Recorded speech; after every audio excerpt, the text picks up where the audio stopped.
The lighthouse keeper's last night that night, the sea held its breath. Thomas Gray had tended the lighthouse for 37 years, and he had never seen the ocean so still. Not a whisper of wind touched the weathered stone tower. Not a single wave broke against the rocks below. The water stretched out like black glass beneath the stars, reflecting the universe as if the earth itself had disappeared, leaving only sky above and sky below. He stood at the top of the lighthouse, one hand resting on the cold metal railing that circled the lamp room. His other hand held a tin cup of coffee that had long since gone cold. The light behind him swept across the darkness in its eternal rotation. 15 seconds on, 15 seconds off. The beam cut through the night like a knife, reaching out toward the horizon, where sea met sky in an invisible line. But Thomas wasn't watching the beam. He was watching something else. Out there, beyond the reach of his lighthouse, beyond the last visible boundary where starlight touched water, another light had appeared. It was faint at first, so faint he thought it might be his eyes playing tricks after too many years of staring into darkness. But it persisted, a soft, golden glow that seemed to pulse in rhythm with his own heartbeat. The strange thing was, and Thomas noticed this with the trained eye of a man who had memorized every shipping lane, every navigational buoy, every fixed light along the coast. The light shouldn't be there at all. There was nothing in that direction. No other lighthouse, no oil platform, no shipping route. Nothing but empty ocean for 100 miles until the continental shelf dropped away into the abyss. He lowered his coffee cup to the metal table beside him, the ceramic scraping against iron in the silence. The sound seemed too loud, as if the whole world might hear it. Thomas reached for the binoculars, hanging on their hook by the door, and brought them to his eyes. Through the lenses, the distant light sharpened. It wasn't steady like a lighthouse beam. It flickered and danced, moving across the horizon as if something was carrying it, or as if it was searching for something, just like his light searched the darkness, Thomas thought. But who or what was out there with a lantern in the middle of the ocean? He felt the first stirring of unease in his chest, that old familiar feeling that came with years of isolation, and too many stories shared by old sailors in harbour taverns, stories of ghost ships and phantom lights, stories of things that shouldn't exist but did anyway, out there in the vast loneliness of the sea. Thomas lowered the binoculars and rubbed his eyes. When he looked again, the light was still there. Closer now, he thought. Or was that his imagination? Behind him, the lighthouse lamp continued its rotation, indifferent to his concern. The machinery hummed its familiar song, a sound that had become so constant in Thomas's life that he only noticed it when it stopped. Gears turned, the lens revolved. Light and shadow chased each other across the lamp room walls. He checked his watch, 11:47 p.m. In 13 minutes it would be midnight, and he would mark the time in the logbook, as he did every night. The routine of it usually brought him comfort. Tonight, it felt hollow.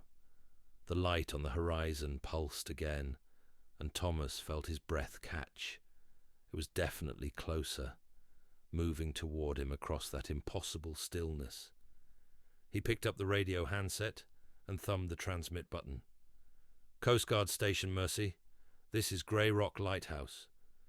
Do you copy? Over. Static hissed back at him. He waited, counting the seconds, then tried again. Coast Guard Station, Mercy. Grey Rock Lighthouse calling. I have a visual on an unknown light source approximately 10 miles east-northeast of my position. Requesting confirmation of any vessels in the area. Over. More static. Then nothing. Thomas frowned and checked the radio. The power light glowed green. The channel selector was set correctly. Everything should be working, but the airwaves remained silent, as if he was the only person left in the world. He set down the handset and turned back to the window, back to that distant light that shouldn't exist. It had grown brighter now, and Thomas could see that it wasn't just one light, but several, arranged in a pattern he almost recognized, like the running lights of a ship, but not quite right. The colors were off, too warm, too golden, nothing like the stark red and green of modern navigation lights. A ship, then. It had to be a ship. But if it was a ship, why wasn't it showing up on the radio? Why wasn't it responding to his calls? Thomas descended the spiral stairs quickly, his boots ringing on the metal steps. In the equipment room, he switched on the radar. The screen glowed to life, its sweep arm rotating around and around, painting the ocean in shades of green. He watched it complete one full rotation, then another. Nothing. The screen showed only the coastline behind him and empty water ahead. No ships, no objects, no echo of anything out there where the lights danced and flickered. Impossible. Thomas climbed back up to the lamp room, each step slower than the last. His knees ached. They always did on cold nights like this. But he barely noticed. All his attention was fixed on what waited above. When he reached the top, the lights were even closer. Close enough now that he could see they weren't moving straight toward him. They were circling, describing a wide arc across the water, as if whatever carried them was searching for something specific. Searching for the lighthouse. The realization hit Thomas like a wave of cold water. The lights were circling his lighthouse, drawing closer with each revolution, like a moth spiraling toward a flame. He thought of the old stories again, the ones the fishermen told in whispered voices over whiskey and cigarettes, stories of lights that appeared on the ocean at night, lights that led ships to their doom on hidden rocks, lights that were never explained and never seen again. But those were just stories, Thomas told himself. Superstition and sailors' tales.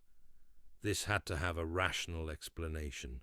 A ship with a faulty transponder, a Coast Guard vessel running dark for some training exercise. Something. The lights completed another circle, and now Thomas could see details. They weren't lights at all, he realized. They were fire, torches, burning with that warm golden glow he had seen from far away, and carrying them.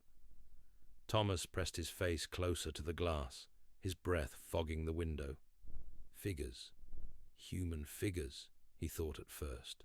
But as they drew closer, close enough that the lighthouse beam illuminated them for a fraction of a second with each rotation, he saw the truth. They weren't walking on a ship. They were walking on the water itself. Thomas's hand found the door handle, stepped out onto the gallery that circled the lamp room, the metal grating cold beneath his feet.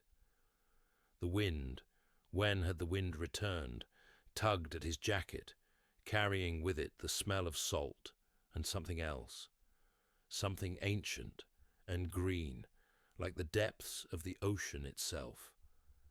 The figures were only 100 yards away now, close enough that he could count them. 12 figures, each carrying a torch, walking across the surface of the water as if it were solid ground. Their clothes hung in tatters, and their movements were slow, deliberate, almost ceremonial. They walked in a circle around the base of his lighthouse, their torches reflecting off the water, creating a ring of light that seemed to set the ocean itself on fire. Thomas gripped the railing, his knuckles white. His heart hammered in his chest, and his breath came in short gasps. This wasn't possible. This couldn't be real, but he could smell the smoke from their torches. He could hear, faint but clear across the water, the sound of their footsteps, wet and heavy, like feet walking through shallow surf. One of the figures looked up, and Thomas saw its face. It was a man, or had been once. His features were worn and weathered, eroded by salt and time, until they were barely recognizable as human. His eyes, pale as moonlight, fixed on Thomas with an intensity that made the old keeper want to run, to hide, to do anything but stand there exposed in the light. But he couldn't move. His legs had forgotten how. The figure raised one hand, pointing at Thomas, then swept it toward the horizon. The gesture was clear. Come. Follow. The other figures stopped walking. They turned as one to face the lighthouse, and Thomas saw that they all had the same worn, ancient faces, the same moonlight eyes. He understood then. These weren't ghosts or phantoms or hallucinations brought on by isolation and cold coffee. These were something else, something that had been waiting out there in the darkness for a very long time, waiting for him. Thomas remembered with sudden clarity a conversation he'd had with the previous keeper on his first day at the lighthouse. The old man, Matthews his name had been, had looked at Thomas with eyes that held too much knowledge and said, "When they come for you, don't be afraid. They come for all of us eventually." Thomas had laughed it off as the ramblings of a man too long alone. But Matthews had been serious, dead serious. "How will I know?" Thomas had asked, playing along with what he'd thought was a joke. "You'll know," Matthews had said. "They only come at midnight, and only when the sea is still." Thomas checked his watch. 11:59 p.m. 1 minute to midnight. The figures below remained motionless, waiting. Their torches burned steady despite the wind, and Thomas realized that the wind only touched him, only moved across the lighthouse. Where the figures stood, the air remained perfectly still. He looked back at the lamp room behind him, at the light that had been his responsibility for 37 years. The light that had saved countless lives, that had guided ships safely past the rocks, that had been his purpose and his home and his entire world. The watch on his wrist ticked over to midnight. The lighthouse lamp went out, not slowly, not with any mechanical failure or warning. One moment it was sweeping across the darkness, and the next moment it was dark, as if someone had blown out a candle. In the sudden absence of light, the figures below seemed to glow with their own luminescence. Their torches burned brighter, casting long shadows across the water, and Thomas saw that the shadows didn't behave the way shadows should. They moved independently, reaching out like hands, like tendrils, like invitations. The figure who had pointed at him began to walk again, and this time it walked toward the lighthouse, toward the rocks, toward Thomas. He wanted to run. Every instinct screamed at him to go back inside, to lock the door, to radio for help. But he knew, with a certainty that went deeper than logic, that none of those things would matter. The door wouldn't hold. The radio wouldn't work. Help wouldn't come. This was always going to happen. From the moment he'd accepted this job, from the moment he'd climbed these stairs for the first time, this ending had been written. Matthews had known it, and now Thomas knew it too. The figure reached the rocks at the base of the lighthouse and began to climb, not with hands and feet, but simply by walking up the stone as if it were flat ground, defying gravity as easily as it had defied the laws of water and buoyancy. Thomas watched it come, his fear slowly transforming into something else. Acceptance? Curiosity? He wasn't sure, but he found himself thinking about all the years he'd spent here, all the nights he'd kept the light burning, all the ships he'd guided safely home. Had they all been practice? Had all those years just been preparation for this one moment, this one choice? The figure reached the gallery and stood before him. Up close, Thomas could see the details he'd missed from far away. The man's clothes weren't tattered by age, but by water, shredded by the endless motion of the sea. His skin had the texture of driftwood, bleached and smoothed by salt, and his eyes, those pale eyes, held the reflection of 1,000 storms. "It's time," the figure said, and its voice was the sound of waves breaking on a distant shore. "Time for what?" Thomas asked, surprised to find his own voice steady. "To take your watch." The figure gestured back toward the others, who had formed a line now, leading out from the lighthouse toward that distant horizon where the light had first appeared. Thomas looked at them and saw, for the first time, what they were. Lighthouse keepers. All of them. Every man who had ever tended this light, going back through the decades, back through the century, back to the very first keeper who had lit the first lamp when the lighthouse was new. Matthews was there, at the end of the line closest to the horizon. He raised his torch in greeting, and Thomas found himself raising a hand in return. "Where does it lead?" Thomas asked. "To the light," the figure said. "The true light, the one we all spent our lives searching for." "And the lighthouse?" "Will stand dark tonight, but tomorrow someone new will come. They always do, and the cycle continues." Thomas looked back one last time at the lamproom, at the equipment he'd maintained so carefully, at the logbook where he'd faithfully recorded every night's watch. All of it seemed so small now, so temporary. He turned back to the figure and nodded. "I'm ready." The figure smiled, the first expression Thomas had seen on its weathered face, and handed him a torch.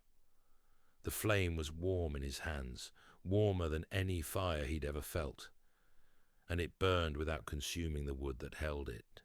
Together they walked down from the lighthouse, not on the stairs, but straight down through the air, their feet finding invisible steps that only they could see. When they reached the rocks below, Thomas stepped out onto the water. It held him. He joined the line of keepers, taking his place between the figure who had called him and the others who had come before. The water beneath his feet was solid as stone, and the torch in his hand burned with a light that pushed back the darkness in ways his lighthouse beam never had. They began to walk, following the line out toward the horizon, toward that distant light that now blazed so bright it hurt to look at directly. Behind them, the lighthouse stood dark and silent, a stone finger pointing at the stars. But as they walked, Thomas heard the foghorn sound once, a long, low note that carried across the still water. Not a warning, a farewell. He didn't look back again. There was no need. His watch was over. The sea was still. The night was deep. And somewhere ahead, the true light was waiting. Thomas Gray walked on, his torch burning steady, his footsteps falling in rhythm with 11 other keepers who had walked this path before him.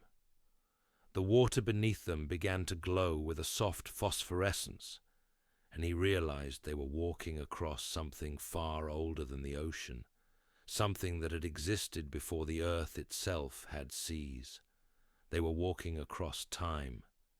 Each step took them further from the world they'd known, further from the lighthouse and the shore, and the realm of the living. But Thomas didn't feel afraid. He felt lighter with each step, as if he was shedding years of weight, years of responsibility, years of loneliness that he'd never quite admitted to himself. The figure beside him spoke again, and this time its voice was clearer, more human. "I'm Nathaniel," it said. "I kept the light in the storm of '87, the big one. 3 ships went down that night, but I saved 4 more. When my time came, I thought I'd done enough, but the light called me back." "Called you back," Thomas repeated. Nathaniel nodded. "To help guide the next keeper, and the next. Each of us takes our turn waiting, watching, until we're needed again, until the circle is complete. And after? After, we go into the true light, the one that never goes out, the one that guides not ships but souls." Thomas absorbed this in silence. Around him he could hear the others talking too, sharing their stories, their storms, their ships saved and lost. A whole history of the lighthouse, carried by the men who had devoted their lives to it. Matthews fell back from the front of the line to walk beside Thomas. "You did well, lad," the old keeper said. 37 years.